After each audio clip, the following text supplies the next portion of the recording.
I was asked to talk about logistics and grain marketing and give some perspectives on the evolution of changes in North America. And so let me give, I suppose, a little background, and then I'll tell you what I want to talk about and we'll proceed. So I did my PhD at the University of Manitoba actually in 1980, and ironically on topics related to this. And commencing in the mid to late 1980s, I worked extensively for one of the major railroads in the United States, developing systems for allocated rail cars and car planning and shipping.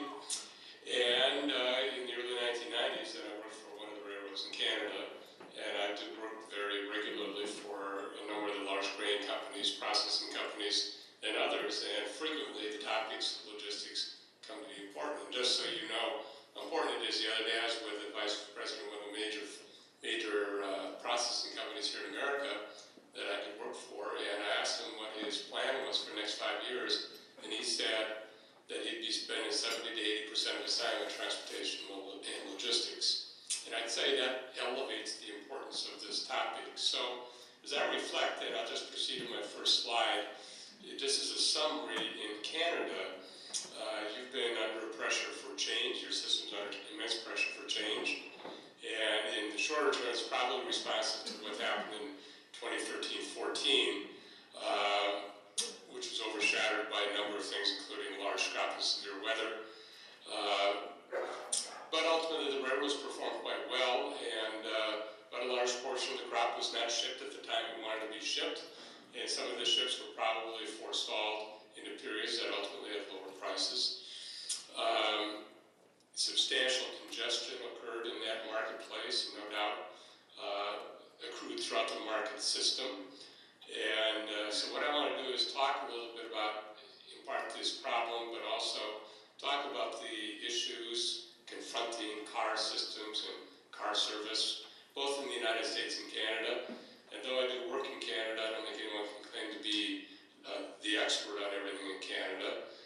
But I'll give a little perspective as I view what's going on in Canada, plus how things have transpired in the United States.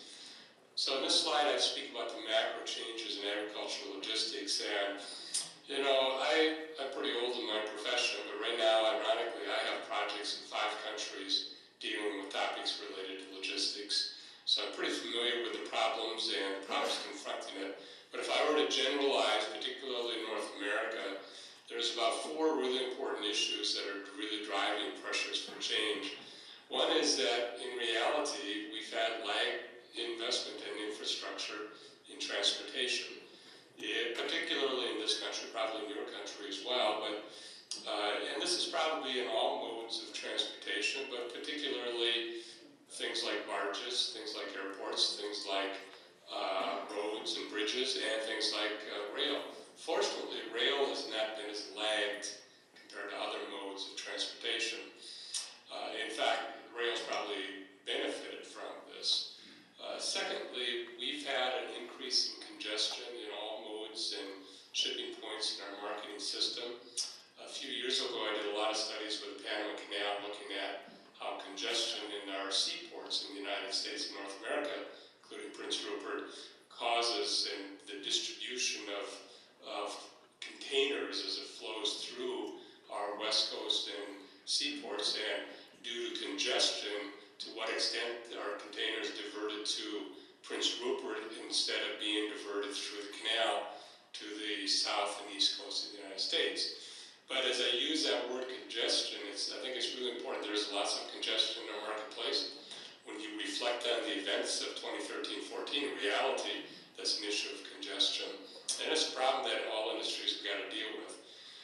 Number 3 is, in reality, we've had pretty explosive growth in the shipping for all commodities, particularly by rail, but you know, people are quick to point to oil in North Dakota and the Bakken Shield and oil shipments in your country, but it's really all commodities, including oil, agriculture, petrochemicals, containers, coal, amongst others. And then lastly, international competition has become very, very important in logistics, particularly in the case of agriculture, but other commodities as well. And certainly as countries improve their logistical system, it foists greater competitive pressures as all countries look to compete. So next slide is speak to some of the symptoms of the current systems in Canada. But as I look at this, I have students around the world and students who work for many companies who are involved in this. And I'm traced things very carefully in Canada, and I shared to you 2 emails from the same company, and of course I'm not going to say who the company it is, but I think it kind of tells us why it's important as agricultural producers. Here's an email, firstly, December 10th, 2013. He says, almost all blank mills companies continue to switch from USHRS to CWRS. His CWRS is priced lower than US, and actually he goes on to say that they're even shifting from some HRW cargoes to CWRS. That's early December 2013. And by February 6th of 2014, he says, we are facing lack of supply from Canada. It has increased wheat from import costs for some of us.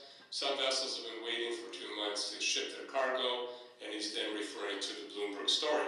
And my message here is not to pick on the company or US or Canada, but just explain how important logistics is, both within competition in North America, and now with Brazil and Ukraine and Australia as well. And I suppose if it wasn't for those competitive pressures, we probably wouldn't be worried as much as we are about logistics and agriculture.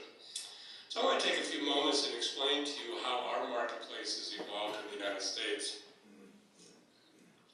And I do this in part because I know very well that I was involved in just about every one of these. But also I do know that every other country in the world, as they study how to change their marketplace, they look to what's transpired in the United States as a model for that. So we made our transition in the late 70s from boxcar to covered hopper cars, and that transition continues to now evolving to what we call jumbo hopper cars, which carry 110 tons, and that's the predominant mode now in the United States. We made a very radical shift to the adoption of short-line railroads that had the effect of lowering rail costs by about 30%. Those were passed on to shippers and ultimately streamlined and improved the efficiency of our market system. We made a transition, firstly from multi-car shipments, where we went from single-car shipments to 26 to 52s, and then eventually to 110s, which I'll speak to in a moment, but in sequence. And that really commenced during the early 1980s. In the late 1980s, we introduced demurrage on rail shipments. Prior to that, we did not have demurrage. And to be honest, the industry kind of exploited it. They liked the idea of storing grain in boxcars or storing grain in hopper cars and avoiding demurrage in other modes of transportation. And the railroads, trying to improve the efficiency of their operations, began then to impose demurrage on rail cars, basically to keep them moving. And they worked very effectively. In 1988, we created a forward shipping mechanism. I was very involved in that. It's commonly called the COT system. This developed a forward marketplace for guaranteed shipments that were tradable. There were penalties for non-performance, and they traded very successfully. They were challenged legally in this country. Ultimately, it was decided to be a favorable judgment for the railroads on this, and within a few months, every railroad elsewhere in the United States developed like mechanisms, and they still exist today, and I'll speak in more detail on those in a moment. And then beginning in 1993, actually as long as 1993, we invented something called shuttle elevators, and I'll describe the details of that in a moment, but that continues to prevail and drive our marketplace. So the next slide, I show the timing approximately of this evolution, and I point this out in terms of the size of transaction. Traditionally, all transactions were single car transactions, about 90 tons. And that's evolved over time, so now all of the transactions, or virtually all of the transactions, are 100 to 110 car trains, which is about 10,000 metric tons. So the unit of trade has increased substantially. So this shows a picture of our shuttle train technologies. This, on the left, is Alton, North Dakota. It's probably one of the most efficient shuttle elevators in the United States. When we measure efficiency and how many days it takes to go from origin to destination, and it is said that it takes 7 days from the time the farmer unloads the grain till the time it's loaded on a vessel in Portland, which is pretty phenomenal. On the right is Kalama, which is one of our dominant export ports on the West Coast, and is very much a beneficiary of this shuttle train technology. Here shows a map of the BN shuttle system in 2000, most recent one, and you can see the growth in that shuttle technology has been adopted in the origins.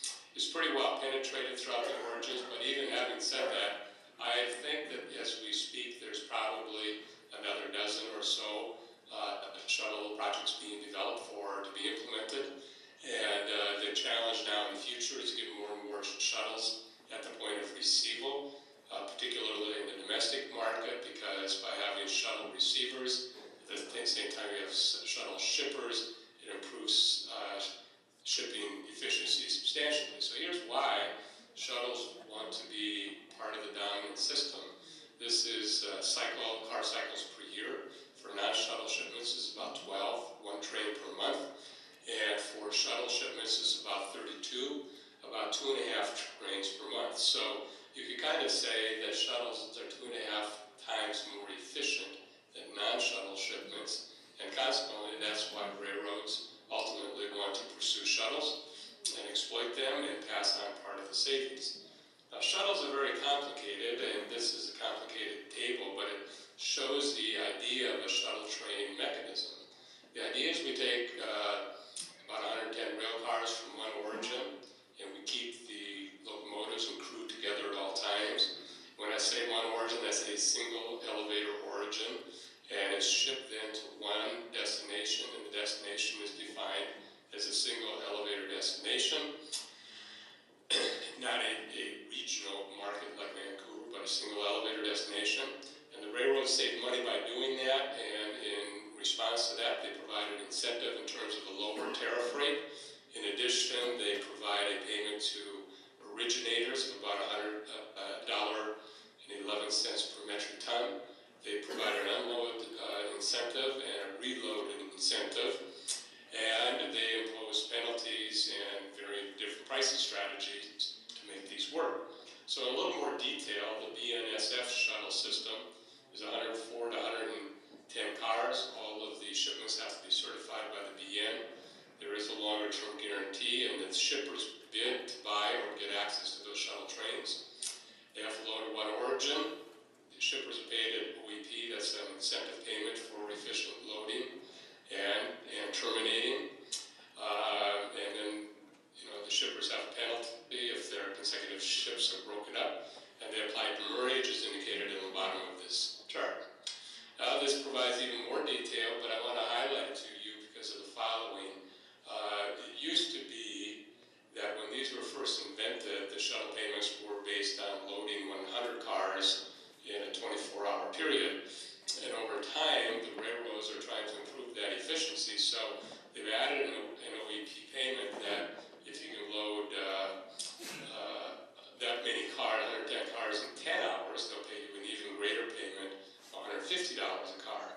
My message here is that they're providing incentives for efficient loading and unloading.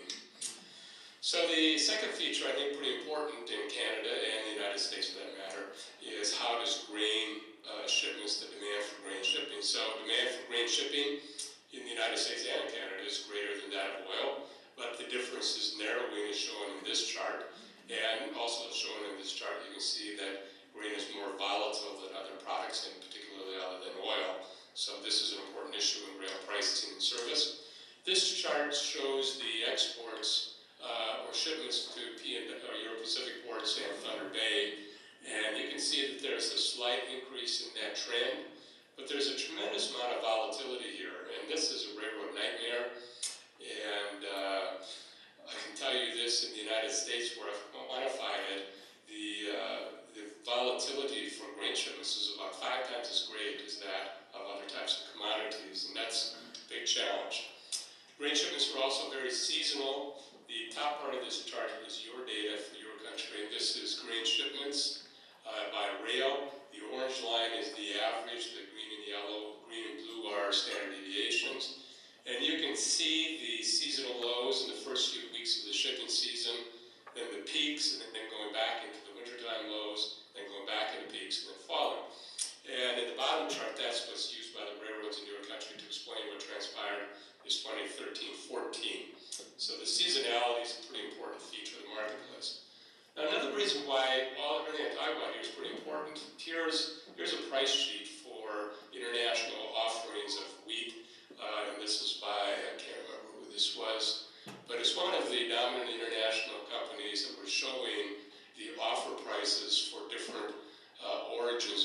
this shows a comparison of Vancouver versus Pacific Northwest for spring wheats. As you can see there, that the Canadian wheats are offered at about a $10 to $12 a ton discount.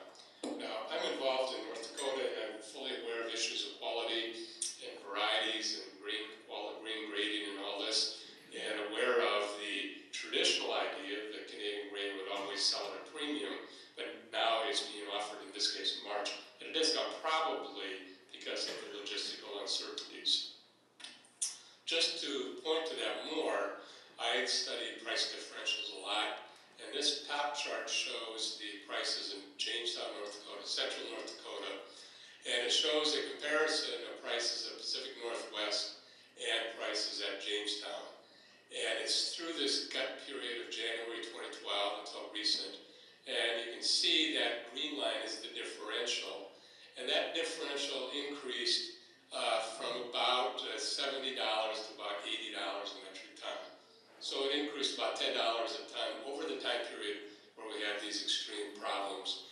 In the lower chart, this is a chart actually that was circulated by the Canadian Wheat Board, shows the difference between West Coast prices and the average prices on the prairies, and you can see that that differential increased from a normal of about $50 a ton to $200 a ton.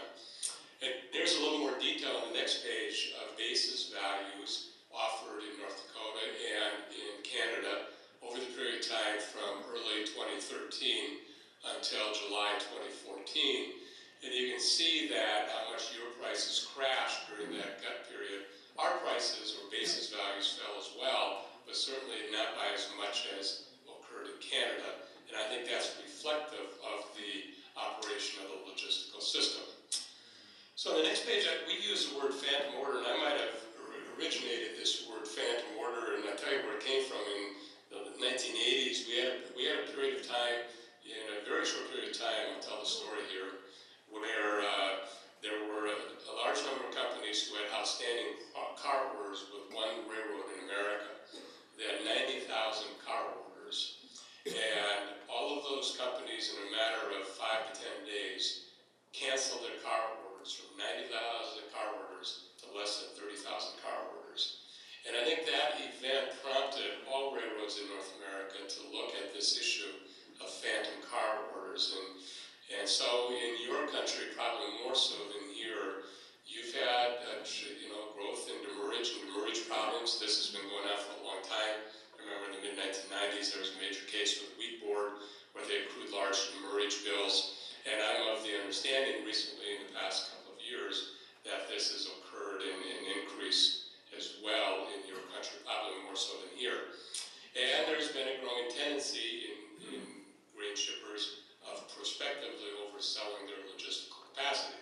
So they make a sale in anticipation of a certain logistical capacity. The logistical capacity is not realized, and then they've oversold their position. So this is a big challenge for the marketplace. So the last point I want to make as background is just make a few comments here about grain demand, and that is that grain is very volatile, is very seasonal, and we're experiencing lots of congestion. Now, congestion is problematic because it just revolves in a perpetual slowdown of the entire marketplace. And I know this is occurring in other modes of transportation.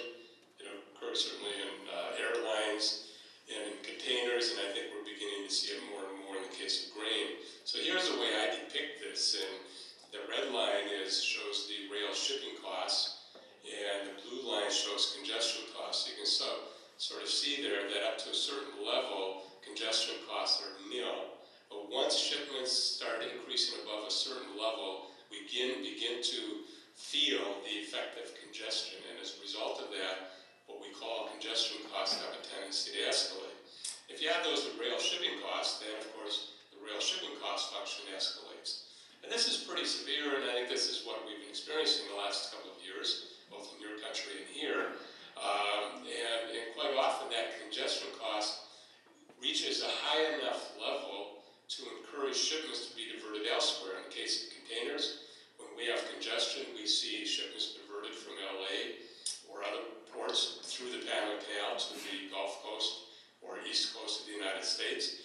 In the case of grain, certainly we see when congestion occurs, we see a diversion of shipments either into storage or through alternative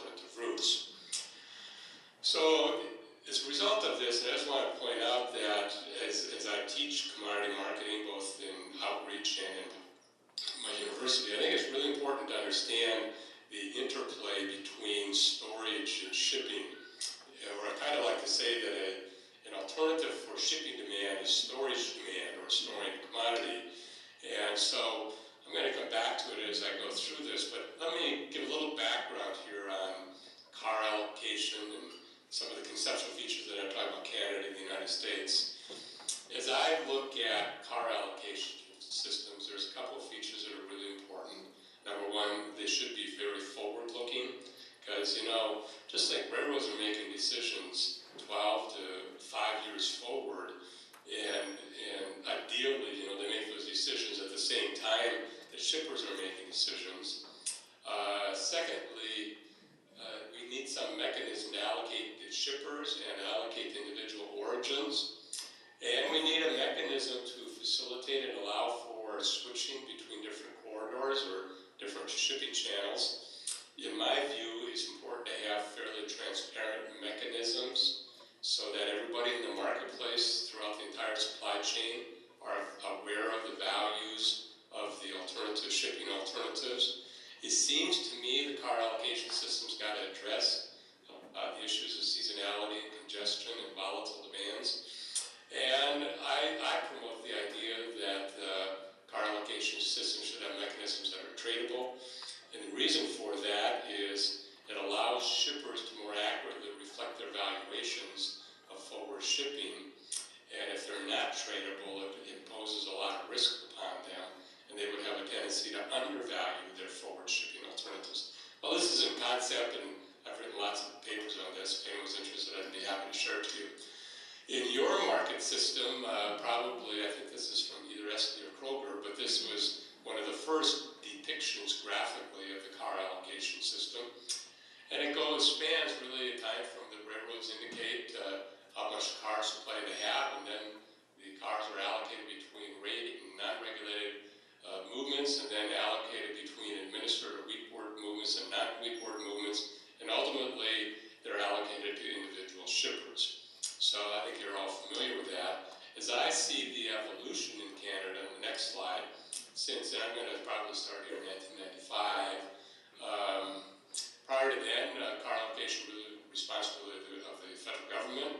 That was then transferred to the GTA, which was disbanded in 1996. It was then transferred to the Western Transportation Advisory Committee, who made a really important claim that if demand exceeds capacity, we've got to have a system of rationing. And the Estley report in 98 indicated the continued need for rationing. In 2000, approximately, CAPG was disbanded, and we began an idea of a movement towards more commercial arrangements between railroads and grain companies in the supply chain system. And then at that time, the railroads indicated that they would add ration capacity in some way about using historical seasonal movements for using different percentages for different companies. And I think this is the first time where people actively spoke about using historical market shares.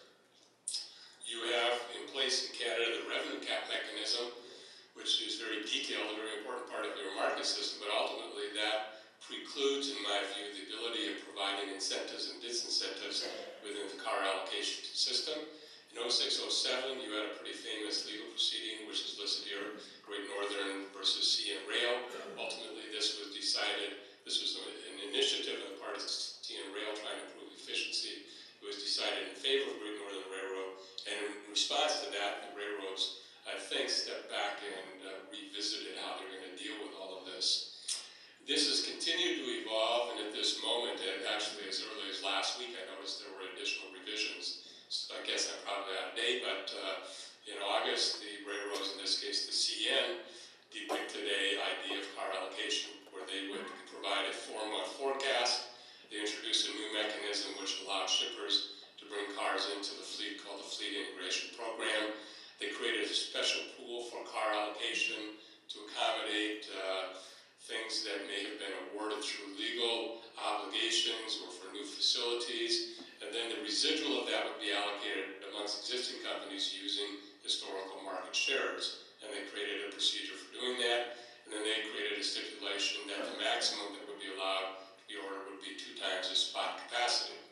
And then all of these are subjected to the OSC regulations with the penalties which you're very familiar of, and which I guess now were updated or extended just a couple of days ago. So this car allocation system in Canada is evolving with quite a bit of rapidity as we go forward, and I guess it will continue to be challenged.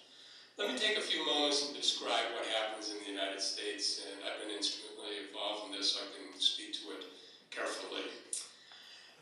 We began this probably in 1988, where the railroads shows that it became really important to articulate carefully how they're going to allocate cars and how they're going to induce efficiency in shipping through the car allocation system. So one of the items was that, and this has evolved, to be honest, this evolved from 1988 through 1992, it was revised in 1994, and continues to evolve, and every railroad has their own system for doing this. Every railroad has their own system for doing this, and I suppose you could say that the railroads ultimately compete based upon how well they provide service through these car allocation mechanisms. So all railroads have some sort of forward commitment. On the BN system, they translate up to about 1 to 2 years forward. They provide a geographic level of allocation, and they create differentiated products like you have in Canada. So railroads define shuttle movements and non-shuttle movements and these types of things. They provide efficiency, they provide some efficiency mechanism to induce fast loading and unloading. I think all railroads in the United States reserve a share of cars for more generic movement that are allocated separately. And I know on the BN system they've had that, and they've always had that, and they continue to have that. And I'm only guessing other railroads have that as well. All of the railroads in the United States confront volatility, seasonality, and congestion, but largely the premiums in the secondary car market have the effect of mitigating much of those effects. They have penalties for car cancellation, and the purpose of that is to mitigate phantom orders. And I think that is true that most of these instruments are now tradable. The reason for this is it improves the value of the instrument if it's tradable in the future.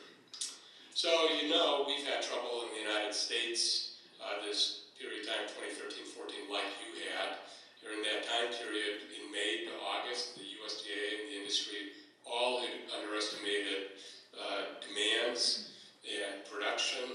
All of the shuttle rates were negative or nil, and the industry was predominantly short freight. In September of 2013, USDA raised their level of production, like in Canada. They also raised the level of exports in the area of like 20% in the case of corn, and 14% in the case of soybeans, and 7% in the case of spring wheat. And those were huge increases if you think about it. And as a result of that, shuttle rates increased very substantially. We went into 2013 where we had inverted markets. Everybody wanted to ship right away. And we began the process of Mirror 162 resulting in corn cancellations from previous sales to China. And then we had the worst winter ever like you had in Canada. So we confronted all of those issues. And now we speak to 2013-14 looking forward. I call it the brave new world of logistics. I want to explain this a little bit, but this chart here shows on the upper right the days late on the part of Burlington Northern in this case. The lower right shows the shuttle car premiums. Left shows the distribution of those premiums. So you can see here that there's some volatility in this marketplace. We had very large premiums in 2013-14, and the implications of all of this is pretty important to the industry. It generally means more storage for end users, for intermediaries, and for originators, and everybody's trying to find more efficient shipping mechanisms. So you probably hear a lot about the BN shuttle system in the car market. I'd like to take a few minutes and explain that to you. So this is the BN system. The UP has a similar system. CP has one, as do the other railroads. So for the BN system, every week they have an auction to auction off cars for shuttle shipments, single car shipments, and unit shipments. And this shows an illustration of their offering. In this case, it's from August 14, and the top of that slide shows the number of cars they're offering for shipment going forward. And then the lower part of that panel shows the bids, the shippers bid on them. So everybody submits their bids during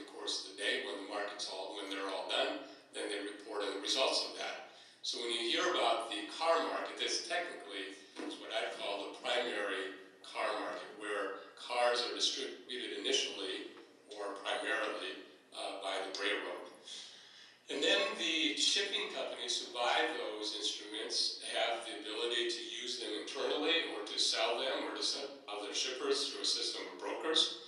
And that is going to be called the secondary market. So this chart, for example, shows the value of cars, the orange solid line, in what is commonly called the secondary car market. These are reported by USDA. So everybody in the marketplace knows what these values are, either directly by USDA or more indirectly or more directly by working with their cash brokers. So you can see in this particular case, cars went from about $500 a car to about $2,500 a car, and then fell in August again, just as an example. So when the next slide here shows something called TradeWest. So that's a cash brokerage company. We used to have about a half a dozen or so cash brokerage companies that provided brokerage service for rail cars. So this might be, for example, company X buying cars from the BN primary market and then choosing that they're not going to use them in a certain period, so then they'll offer them for sale through this system of brokers. That's why tradability is very important. So this particular slide is from the middle of November, and you can see here MP now, that means middle period November, was being bid at $300 a car. So that, when you hear the word secondary car market, technically, that's what most people are referring to.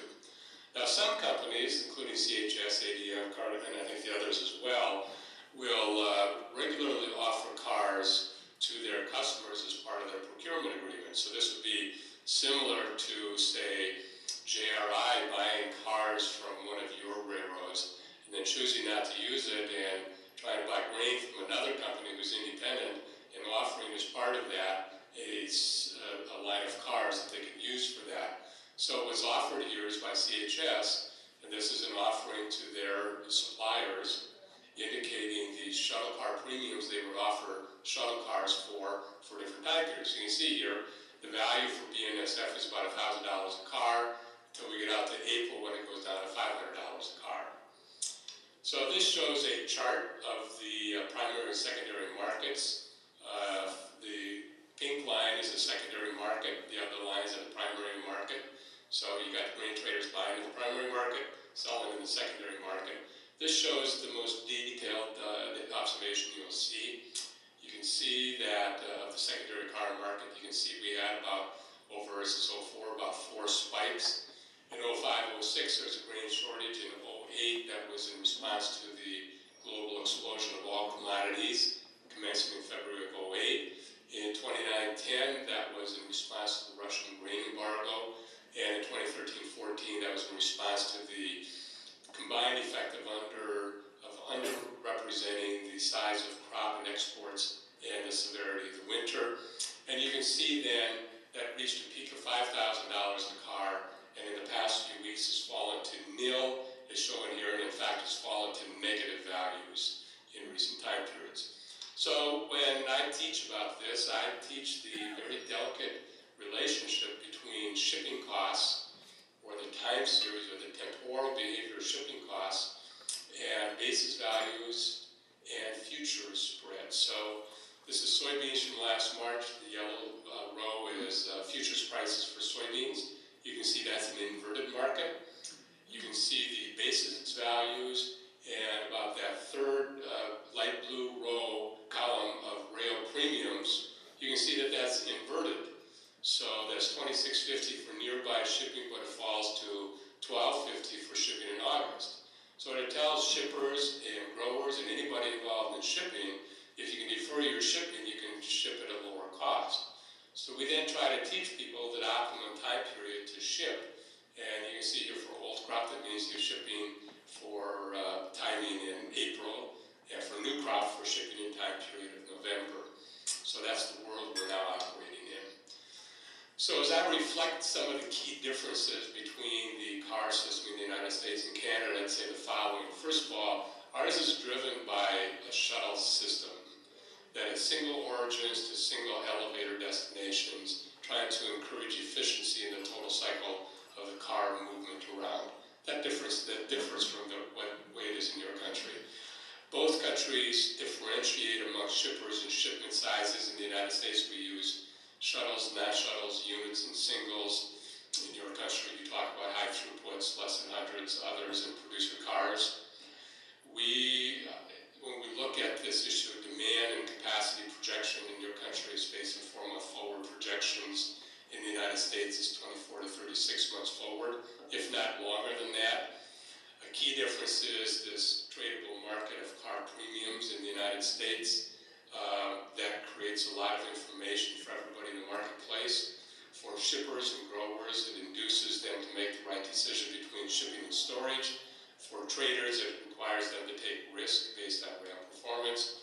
And for carriers, it really provides important signals to those carriers. Certainly, if the railroad sees a persistent time period where the premium is $2,000 or $3,000 a car, it's a pretty strong indication they should be expanding their car fleet. And in fact, this last year, we've seen substantial expansion of car fleet in the United States, and there's no doubt that it's in response to the premiums and discounts observed in the secondary market. And lastly, this issue of seasonality and congestion. This problem's not going to go away, it's just a matter of how it's dealt with. In the United States, I would say that our car premium market largely mitigates many of these problems of congestion and seasonality.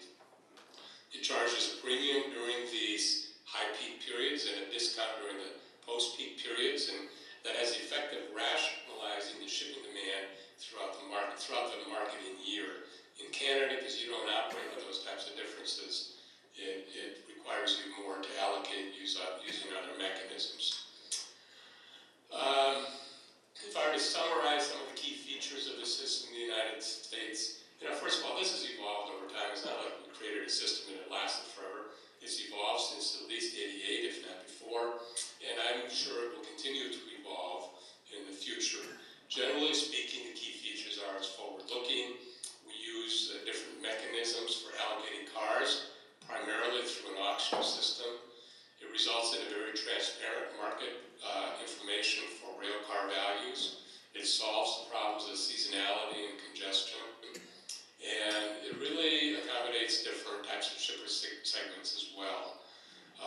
These mechanisms now have become fully integrated into the marketplace and market understanding for everybody involved.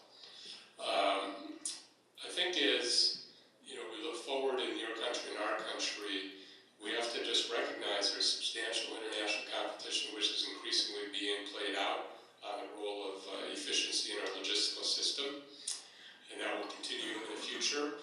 The demand for grain shipping will be seasonal and congestion will be a problem, and the prices that farmers ultimately receive are going to be a function of that efficiency in the operation of the logistical system. So last, in summary, and this is my last slide, as I observe in your country, your system has also evolved.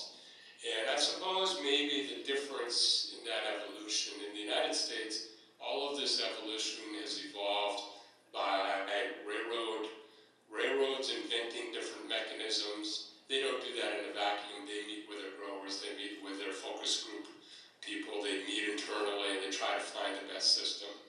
In contrast, you have to recognize that in Canada, the railroads likewise have been trying to create their own systems, but there's been a lot of intervention since at least the 1995 period, if not before, on how this evolves over time, and that intervention continues to persist in your marketplace. So increasingly, your shipments are being allocated by historical market shares. That's a very big concern because it creates a huge amount of value for incumbency, but it does not attract new entry into your marketplace. Forward planning is probably not as detailed as it should be. Indeed, now other people are creating minimums and capacity limits that are not forthcoming from the marketplace. The systems for improving efficiency are not being introduced through the car allocation system. In fact, the revenue cap mechanism kind of precludes that. And there's no overt mechanism for dealing with seasonality other than say wait in line or wait for a later period of time. So as I observe your system, increasingly it seems as though more and more of your car service obligations are being subjected to regulations or legal proceedings.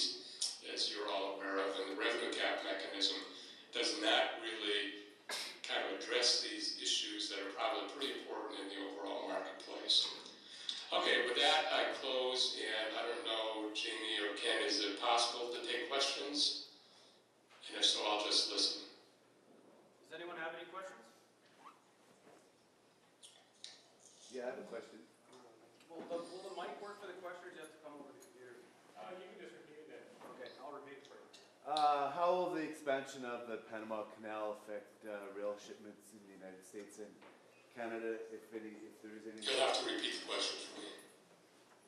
Do you got that, Ken? He said, why do people think gluten is bad? I wish that was the only problem I had to worry about today. Actually, how will the expansion of the Panama Canal affect commodity shipments by rail in the northern Great Plains? Basically, how does the expansion of the Panama Canal affect shipments of grain in the northern Great Plains? Yeah. So I did the original Panama Canal expansion project in 2004 and continue to be involved. You know, in concept, what the Panama Canal does is about three things. Number one, it expands the size of vessel that can go through the canal. So, you know, all vessels used to be, in case you buy bulk grain, 70,000 metric tons, typically loaded 59 to 69,000 metric tons. The new canal will allow a much greater loaded vessel that goes through the new expanded canal. So in concept, that should lower the cost of shipping, my calculations, by about $2 a metric ton. Secondly, you have to understand that the Panama Canal is really at capacity now. And the idea of the expanded canal will expand the capacity of shipments, so there will be less frequent congestion or less frequent waiting in line to transit the canal. And the third effect that's pretty important is the Panama Canal under the U.S. administration held rates at a pretty low rate. Use a number probably $1.50 a ton or even less to transit the canal, the transit fee for transiting the canal. And now, under the administration of the ACP, they have raised their toll fees to transit the canal. I don't know how long they will continue to do that, but they have raised them, not substantially, and I hesitate to say exact number now because I haven't been there for a few months, but they've increased upwards from that. So on the one hand, we're having a lowering cost because of larger ships and better loading of ships, but we're having this offset by a raising of cost because of the increased transit fees. Other questions? I'd like to know if there's the effect of the eventual building of the oil pipelines that are being proposed in both Canada and America. The question was, what's the potential impact of future pipeline development for oil in both U.S. and Canada? You know, I'm not intimately involved in that, so I don't know anything more than you do, and you probably read the same newspapers I do.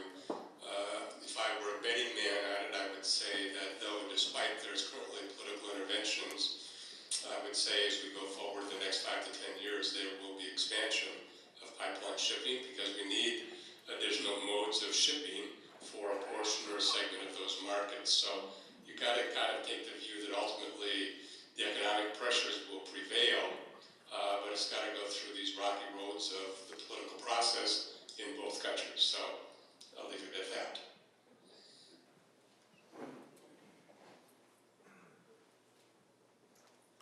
In the last decade, how many new rail cars have the U.S. lines built? You didn't have to hear that one. No, go ahead. In the last decade, how many new rail lines? How many new rail cars? How many new rail cars have been built in the U.S. or added in the U.S.? Yeah, so I don't know that number, but I'll elaborate on the significance of the problem. Those numbers exist and they are available. I just don't know off the top of my head, so I don't want to say it, but the U.S. railroads have expanded their capacity substantially.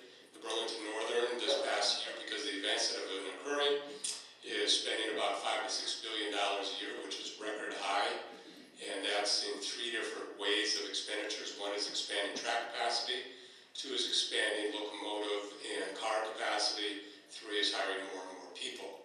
So these are very large expenditures by all measures of account, and the goal is to have enough capacity to move all of the commodities that they want that are involved on their system. These are challenges for every railroad in North America. So, but those numbers do exist. I just don't know them off the top of my head. Just take the one more, okay? Okay. Over the last period of years, there's been an awful lot of rationalization of the Canadian grain handling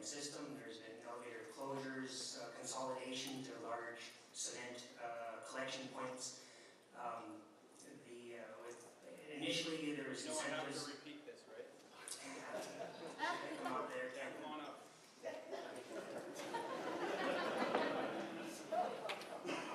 Make it snappy though.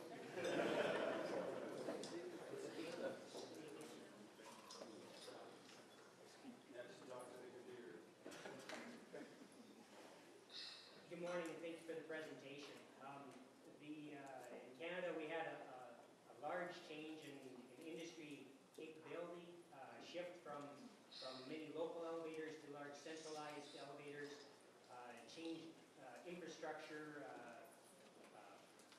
efforts, and that now, rather than having local elevators, we've had to truck many distances, and number of I'm wondering what consideration has been placed in those costs, how they've been deferred. I'm concerned about that all the thoughts put into grain transportation have been using one paradigm of thinking, and that's the status quo. To maybe make a succinct question, has there any consideration been in opening up the rail lines to make them like highways?